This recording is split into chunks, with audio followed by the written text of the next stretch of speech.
છરીની અણીએ ભુજમાં petrol pump પર લૂંટ મચાવનારા બંને આરોપીઓ ઝડપાયા। ભુજ શહેરના ભીંડ નાકા બહાર દેસલસર તળાવ પાસેના પેટ્રોલ પંપ પરથી ગઈકાલે રાત્રે છરીની અણીએ લૂંટ મચાવનારા બંને આરોપીની રાત વચ્ચે જ ઝડપીને આ લૂંટનો ભેદ ઉકેલી લીધો છે। આ અંગે આજે પત્રકારોને માહિતી આપતા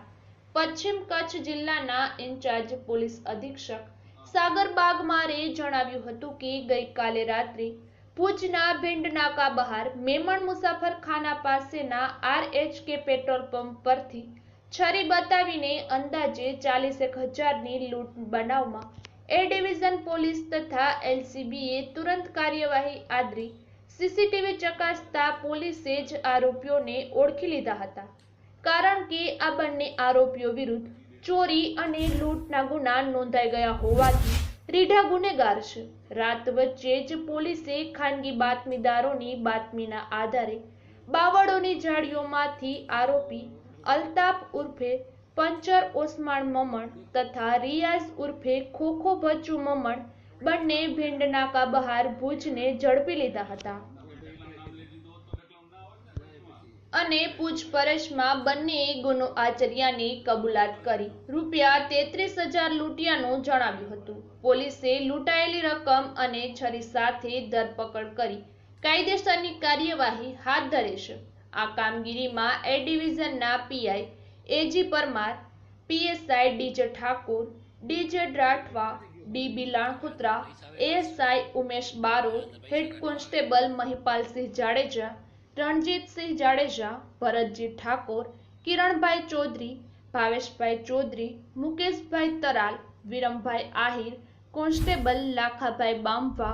જીવરાજ ગઢવી, ગોવર્ધનભાઈ રાઠવા, કુલદીપસિંહ ઝાલા,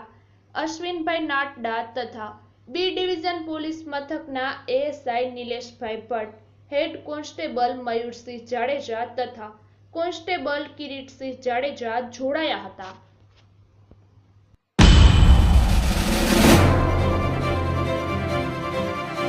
ગઈકાલે રાત્રિમાં ભુજ શહેરના જે ભીડ નાકા વિસ્તાર છે ત્યાં એક RHK પેટ્રોલ પંપ આવેલું છે। ત્યાં પેટ્રોલ પંપના જેમના કર્મચારી છે એ કર્મચારી જ્યારે એમને ઓફિસમાં બેસીને કામ કરતા હતા ત્યારે બે વ્યક્તિઓ આવે છે અને બે વ્યક્તિઓ એમની સાથે આવીને જે એમની સાથે વાત કરતા હોય અને બધી રાતથી જે આવતા હતા પછી એમને ધમકાવીને અને છરી બતાવીને પૈસા જે લૂંટવાનું જે કૃત્ય કરે છે, જેમાં આ વ્યક્તિ પાસેથી જે ત્યાં કામ કરતા હતા એમના કર્મચારી આશરે 40,000 જેટલા જે છે પૈસા લૂંટીને એમને પાસેથી નીકળી જાય છે। એ બંને જે વ્યક્તિ આવેલા હતા એ પેદલ આવેલા હતા અને જ્યારે આ બનાવ બને ત્યારે લોકલ જે પોલીસ સ્ટેશન છે એ ડિવિઝન પોલીસ સ્ટેશન એમની ટીમને ખબર પડે એટલે એ ડિવિઝન PI અને એમના ટીમ અને એની સાથે સાથે LCB તથા SOGની ટીમો પણ જે છે આ બનાવને ડિટેક્ટ કરવામાં લાગી જાય છે। જ્યારે આ બનાવની CCTV ફૂટેજ જોવામાં આવી ત્યારે જે પોલીસની ટીમ્સ અને એમના સ્ટાફ છે એમને એ વ્યક્તિઓને એ બાબતમાં માહિતી મળી હ્યુમન ઇન્ટેલિજન્સ બાબતથી અને એના આધારે પોલીસ દ્વારા ગણતરીના કલાકોમાં જ અને રાત્રિ દરમિયાન જ એ બંને આરોપીઓને રાઉન્ડ અપ કરવામાં આવ્યા અને હાલ એ લોકો અટક કરવામાં આવ્યા છે અને આગળની જે છે રિમાન્ડની પ્રક્રિયા એમાં ચાલુ છે। જે બનાવ બન્યું હતું જ્યારે ફરિયાદીએ ફરિયાદ જણાવેલ ત્યારે 40,000 જેટલી જે છે રકમ જણાવેલ હતી, પણ ખરેખર જે પછી આ આરોપી પાસેથી જે રકમ રિકવર થઈ એ ખરેખર 33,000 છે અને જે રકમ ફરિયાદીએ જણાવેલ હતી, કારણ કે એમને પણ એક્ઝેક્ટ ખબર નહીં હતી કેટલું થયો છે, પણ જે આરોપીઓ પાસેથી રિકવર થઈ એમાં 33,000 છે, એટલે 33,000 રૂપિયાની લૂંટનો બનાવ બનેલ હતો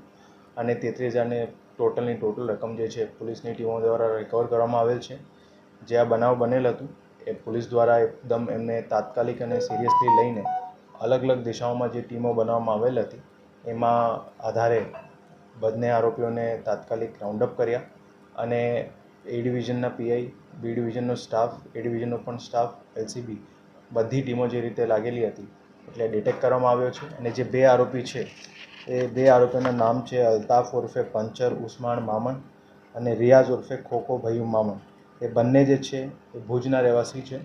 અને બંનેની જે જૂની ક્રાઇમ હિસ્ટ્રી પણ છે, જેમાં લૂંટના ગુના હોય, બોર્ડરી ઓફેન્સીસ હોય, ચોરીના ગુના હોય એ અલગ અલગ ટાઈપના ક્રાઇમના જે છે એમના ઇન્સિડન્ટ્સ જૂના કરેલા છે.